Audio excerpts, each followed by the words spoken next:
Make smoothie, I am adding one ripe banana. It's natural sweetener to the smoothie and you won't need to add extra sweetener. I am adding 3 spoons of roasted oats meal. Then I am adding flax seeds. Flax seeds are loaded with nutrients and high in omega-3 fats. Then I am adding peanut butter. Peanut butter or other nuts can help people maintain their weight. Then I am adding coconut water instead of plain water or milk. It's very healthy and tasty water.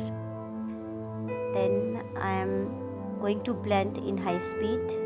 Smoothie is now ready, mixed well, and serving glass is ready. It's looking very yummy. Wow, very tasty. So I am sprinkling some chia seeds.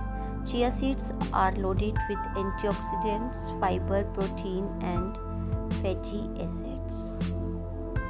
If you like this smoothie, then don't forget to like, share and subscribe to my channel. Thank you so much.